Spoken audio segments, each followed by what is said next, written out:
But just because you don't see anything happening doesn't mean God is not working. Behind the scenes, things are changing that you can't see. God does much of His work in secret. You can't see Him lining up the people you need. You can't see Him arranging good breaks for you. You can't see Him sending the angel with your promise, putting the healing, the promotion, the vindication on your schedule. All you can see is, Joel, I'm praying and nothing's happening. I'm doing my best, but nothing's improving. You're in a season of silence. The question is, are you going to get discouraged and quit believing because you're not seeing? Or are you going to dig your heels in and say, God, I may not see anything happening, but I'm not moved by what I see. I'm moved by what I know, and I know what you promised me is on the way. Well, a habit is a redundant set of automatic, unconscious thoughts, behaviors, and emotions that's acquired through repetition. A habit is when you've done something so many times that your body now knows how to do it better than your mind. So if you think about it, people wake up in the morning, they begin to think about their problems. Those problems are circuits of memories in the brain. Each one of those memories are connected to people and things at certain times and places. And if the brain is a record of the past, the moment they start their day, they're already thinking in the past. Each one of those memories has an emotion. Emotions are the end product of past experiences. So the moment they recall those memories of their problems, they all of a sudden feel unhappy, they feel sad, they feel pain. Now, how you think and how you feel creates your state of being. So the person's entire state of being when they start their day is in the past. So what does that mean? The familiar past will sooner or later be predictable future. So if you believe that your thoughts have something to do with your destiny, and you can't think greater than how you feel, or feelings have become the means of thinking, by very definition of emotions, you're thinking in the past. And for the most part, you're going to keep creating the same life. So then people grab their cell phone, they check their WhatsApp, they check their texts, they check their emails, they check Facebook, they take a picture of their feet, they post it on Facebook, they tweet something, they do Instagram, they check the news, and now they feel really connected to everything that's known in their life. And then they go through a series of routine behaviors. They get out of bed on the same side, they go to the toilet, they get a cup of coffee, they take a shower, they get dressed, they drive to work the same way, they do the same things, they see the same people, they push the same emotional buttons, and that becomes the routine, and it becomes like a program. So now they've lost their free will to a program, and there's no unseen hand doing it to them. So when it comes time to change, the redundancy of that cycle becomes a subconscious program. So now 95% of who we are by the time we're 35 years old is a memorized set of behaviors, emotional reactions, unconscious habits, hardwired attitudes, beliefs, and perceptions that function like a computer program. So then a person can say with their 5% of their conscious mind, I want to be healthy, I want to be happy, I want to be free. But the body's on a whole different program. So then how do you begin to make those changes? Well, you have to get beyond the analytical mind, because what separates the conscious mind from the subconscious mind is the analytical mind. And that's where meditation comes in, because you can teach people through practice how to change their brainwaves, slow them down. And when they do that properly, they do enter the operating system where they can begin to make some really important changes. So most people then wait for crisis or trauma or disease or diagnosis. They wait for loss, some tragedy to make up their mind to change. And my message is, why wait? And you can learn and change in a state of pain and suffering, or you can learn and change in a state of joy and inspiration. And I think right now, the cool thing is that people are waking up. If you want to kill a big dream, tell it to a small-minded person. I told everybody at 10 years old I was going to be on TV. I had a little problem when I said that. I had a severe stuttering problem. I could not talk outside of my house. I went to school, church, anywhere. I locked up. I couldn't go to the store. I just stuttered profusely, man. It was a horrible experience. So when I wrote on that paper, the assignment was write on a piece of paper what you want to be when you grow up. I'm 10. I wrote, I want to be on TV. That was that fate. the belief in things that you cannot see. I ain't see no way I could be on TV, but I wrote it down. I didn't know no better. I'm 10, I wrote it down. Teacher called me to the front of the class. I thought I'm gonna get me a gold star because she had everybody stand and read their paper and their name.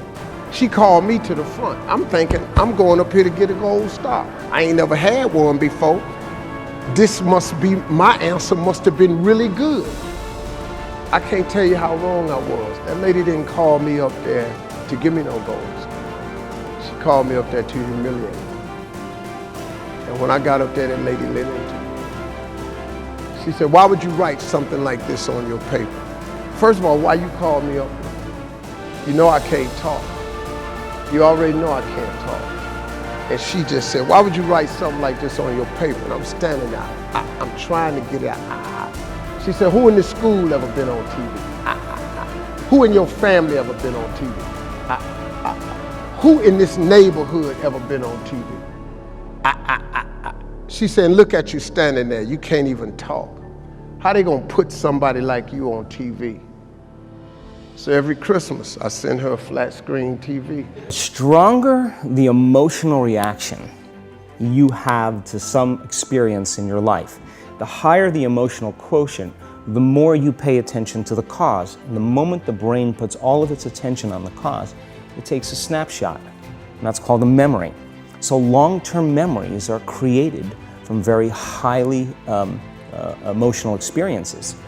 So what happens then is that people think neurologically within the circuitry of that experience, and they feel chemically within the boundaries of those emotions. And so when you have an emotional reaction to someone or something, most people think that they can't control their emotional reaction. Well, it turns out if you allow that emotional reaction, it's called a refractory period, to last for hours or days, that's called a mood. You say to someone, hey, what's up? You say, I'm in a mood. Well, why are you in a mood? Well, I had this thing happen to me 5 days ago and I'm having one long emotional reaction. If you keep that same emotional reaction going on for weeks or months, that's called temperament. Why is he so bitter? I don't know, let's ask him. Why is he so bitter? Why are you bitter? Well, I had this thing happen to me 9 months ago. And if you keep that same emotional reaction going on for years on end, that's called a personality trait. And so learning how to shorten your refractory period of emotional reactions is really where the work starts.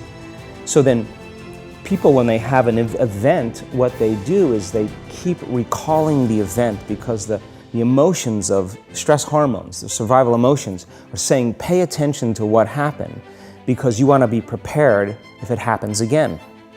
Turns out most people spend 70% of their life living in survival and living in stress. So they're always anticipating the worst case scenario based on a past experience. And they're literally, out of the infinite potentials in the quantum field, they're selecting the worst possible outcome and they're beginning to emotionally embrace it with fear. And they're conditioning their body into a state of fear. Do that enough times, the body has a panic attack without you. You can't even predict it because it's programmed subconsciously.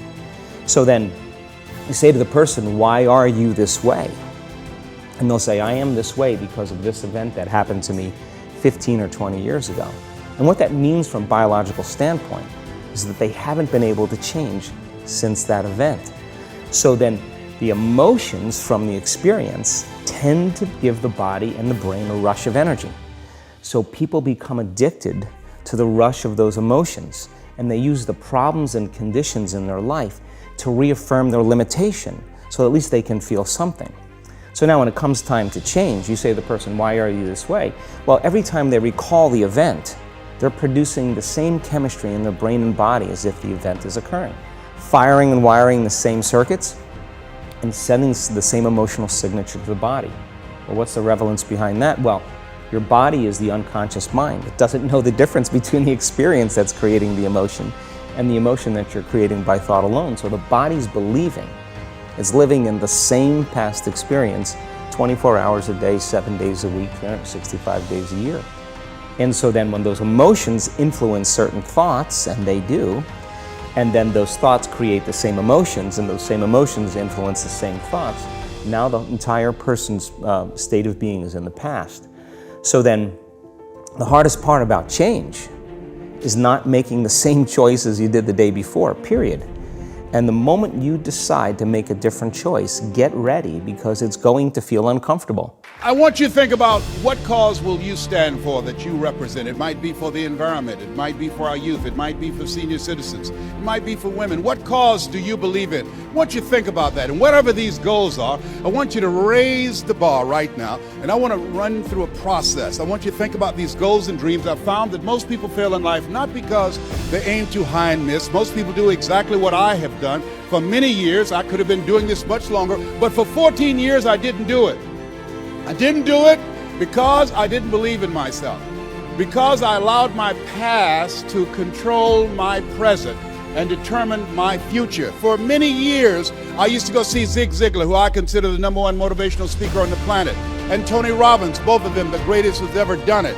And I would say, oh boy, I love to help people. How many love to help people? Raise your hands, please. Very good. And I would say, you know, my heart would say, I can do that.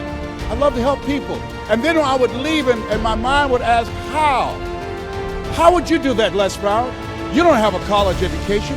How would you speak to corporations? You've never worked for a major corporation. How would you do that? You don't have any experience in that area. I was allowing my past. I saw this movie by Tom Cruise called Magnolia, and there's a line in there. Didn't see the whole movie, came in the center, and the line was, we might be through with our past, but our past is not through with us. And I remember beginning to reflect on my past. I'll never forget, I was in this gentleman's class. I'll speak to him on the way to the airport, Mr. Washington. He's in his 80s, he's blind now. I came in his class and I was in school, and he said, young man, go to board, work this problem out for me. And I said, I can't do that, sir. I said, why not? I said, I'm not one of your students. Look at me, yes, sir. Go to the board, work the problem out anyhow. I can't, sir. And the students started laughing, saying, that's Leslie, that's not Wesley. He's DT. He said, what's DT? He's a dump twin. And I said, I am, sir. And some of the students laughed, like some of you did. And he came from behind his desk, he looked at me. He said, don't you ever say that again. Someone's opinion of you does not have to become your reality.